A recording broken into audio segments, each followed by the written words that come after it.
नमस्कार दोस्तों, मैं राजकुमार मौर्य। उत्तर प्रदेश में 2027 के विधानसभा चुनाव के लिए सभी राजनीतिक पार्टियों ने अपनी अपनी तैयारी तेज कर दी है। उत्तर प्रदेश की मुख्य विपक्षी पार्टी है समाजवादी पार्टी। समाजवादी पार्टी के राष्ट्रीय अध्यक्ष हैं अखिलेश यादव। 2027 के विधानसभा चुनाव को लेकर कोई भी कोर कसर नहीं छोड़ेंगे और 2027 के लिए समाजवादी पार्टी ने एक एक विधानसभा सीटों पर चुनाव जीतने के लिए पूरी रणनीति बना ली है और एक एक विधानसभा सीट वह भी है जहां सपा कभी नहीं जीती। वहां के लिए प्रभारी सबसे पहले नियुक्त किए जा रहे हैं।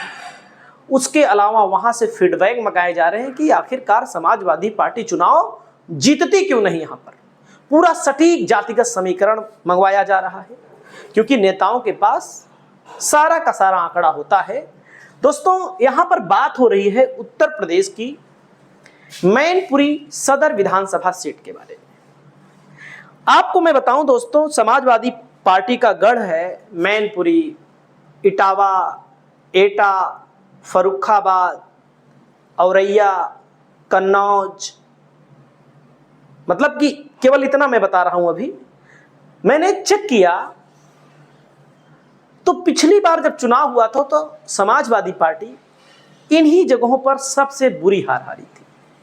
आप सोचिएगा, इटावा में बुरी हार हारी थी, मैनपुरी में बुरी हार हारी थी। आप सोचिए, मैनपुरी समाजवादी पार्टी का गढ़ है, लेकिन मैनपुरी का विधायक कौन है? जयवीर सिंह है, भारतीय जनता पार्टी के, जिनको भारतीय जनता पार्टी ने डिंपल यादव के खिलाफ लोकसभा का चुनाव भी लड़ाया था। वो विधायक है इस समय। दोस्तों, मैनपुरी सदर पर अगर हम देखें, यहां पर जातिगत समीकरण की बात करें तो सबसे पहले जातिगत समीकरण इसलिए क्योंकि हर पार्टी जातिगत समीकरण के आधार पर टिकट बांटती है, टिकट देती है और अब की बार सपा तो और अच्छा टिकट देने के लिए काम कर रही है। देख सकते हैं दोस्तों, जैसे मैनपुरी सदर की बात करें, सबसे ज्यादा यादव हैं यहां पर 77,232। मान लीजिए 77 नहीं, इसको 80,000 कम से कम मान लीजिए। सात के यहां पर 32,000 है, 22 का आंकड़ा है तो कम से कम 35,000 हो गए होंगे। क्षत्रिय 29,000 है। देखो, सदर विधानसभा में क्षत्रिय आबादी ज्यादा है, 29,000 भले बताया गया है, लेकिन इससे ज्यादा ही होंगे, 100, 200, 400, 1000। लोधी आबादी है 25,000, ब्राह्मण आबादी है 16,000। जितना बताया गया इसमें कुछ ना कुछ प्लस रहेगा। जाटव आबादी 29-30,000 है।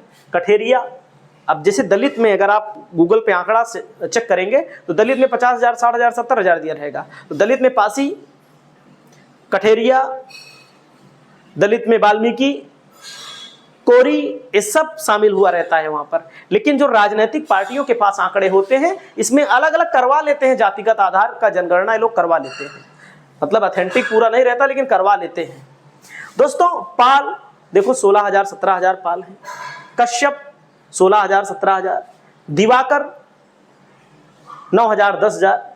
मुसलमान 21,000, 22,000 मान लीजिए। वैश्य 9,000, 10,000। कायस्थ 4,000, 5,000। बंजारा 1,000, 1,100। नाई देखो, नाई आबादी 6-7,000 नाई आबादी है, सोचिएगा। भुर्जी 2,800, 3,000 मान लीजिए। तेली 6500, 7,000। माली 429। बढ़ई 5882, मतलब लगभग 6,000 मान लीजिए। वाल्मीकि को भी लगभग 6,000 मान लीजिए। कोरी को भी लगभग मान लीजिए 2,500। चिक, नट, वहेलिया, गिहार, नोनिया, दर्जी, कुल मिलाकर लगभग 3.5 लाख वोट यहां पर है। दोस्तों, सिख ईसाई भी यहां पर 700-800 है। तो एक जातिगत आंकड़ा मैंने आपको दिखा दिया। अब जब आपने जातिगत आंकड़ा देख लिया तो लोग यहां बातें कर रहे हैं चुनाव कौन लड़ेगा। देखो, एक बात मैं साफ बता दूं, अगर कोई भी पार्टी चुनाव जीतना चाहती है, कोई भी पार्टी के समर्थक चुनाव जीतना चाहते हैं, अपनी सरकार बनाना चाहते हैं, अपनी पार्टी का विधायक बनाना चाहते हैं, तो उसको यह नहीं देखना चाहिए कि किस बिरादरी को टिकट मिला। जैसे समाजवादी पार्टी यादव मुसलमान की पार्टी खूब बताई जाती है, भाजपा ब्राह्मण ठाकुर बनिया की पार्टी खूब बताई जाती है, लेकिन भाजपा ने स्ट्रेटेजी का प्रयोग किया ज्यादातर जगहों। जहां पर भारतीय जनता पार्टी ने अधिकतर, हमारे जिले में भारतीय जनता पार्टी का एक विधायक है, गठबंधन का उसका 2 विधायक है। क्यों? अन्य सीटों पर बीजेपी ने सामान्य टिकट दिए थे, और जहां पहले के जमाने में आप चेक करिए ज्यादा बीजेपी सामान्य को टिकट देती थी तो हार जाती थी। तो बीजेपी ने स्ट्रेटेजी बनाई, पहले अपने वोटरों को इकट्ठा किया, उसके बाद ओबीसी को टिकट दिया। अब जैसे मैं कह दूं यहां पर यादव को टिकट नहीं मिलना चाहिए तो कहेंगे ओए यादव विरोधी है फलाना यूट्यूबर। मैं कह दूंगा मुसलमान को टिकट नहीं मिलना चाहिए तो कहेगा फलाना विरोधी है। मैं कह दूंगा किसी को भी मैं कह दूंगा तो लोगों को मन में कहीं ना कहीं होता है कि ये आदमी बेकार है। और कहीं कहीं पर पार्टियों की मजबूरियां भी होती है कि नेता भी उसके पास नहीं होते तो दे टिकट किसको। मैं डायरेक्ट कई बार कह चुका हूं, अगर समाजवादी पार्टी दो बार जो लोग चुनाव हार गए हैं उनको टिकट ना दे, क्योंकि वो तीसरी बार भी जीतने लायक नहीं है। अपवाद को छोड़कर मैं बता रहा हूं आपको, जो समाजवादी पार्टी 2 बार सीट हार गई है, इकलौता कैंडिडेट अपना नहीं बदला है, वहां पर समाजवादी पार्टी की स्थिति बुरी है अभी भी, क्योंकि बहुत सारे लोग नेता ऐसे हैं जो सपा के वोट बैंक से विधायक तो बन गए लेकिन अपने वोटरों को ध्यान नहीं दिया। तो ऐसे लोगों को टिकट काट करके नए प्रत्याशी को मैदान में उतारना चाहिए। अब लोग कह रहे हैं कि हम देख रहे हैं सोशल मीडिया पे चल रहा है अदिति यादव को मैनपुरी सदर से चुनाव लड़ाना चाहिए। आप बताइए अदिति यादव को लड़ाना चाहिए कि नहीं लड़ाना चाहिए?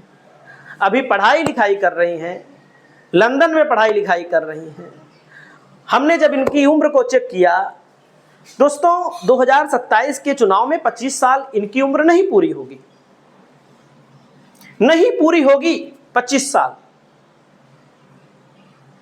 तो किसको चुनाव लड़ाना चाहिए? सबसे पहले यहां पर हम देखते हैं 2022 में समाजवादी पार्टी ने किसको टिकट दिया था। दोस्तों, समाजवादी पार्टी ने 12 में दिया राजकुमार राजू यादव को, राजकुमार राजू यादव को 17 में दिया, लेकिन जनता ने 2022 में राजकुमार राजू यादव को हरा दिया। मैं जानता भी नहीं राजू यादव कौन है। हाँ, सपा के नेता हैं, हमारा कोई विरोध किसी नेता को लेकर नहीं है, लेकिन ये ट्रेंड बता रहा है कि राजू यादव को जनता नहीं पसंद कर रही है। यहां समाजवादी पार्टी को नया प्रत्याशी उतारना चाहिए।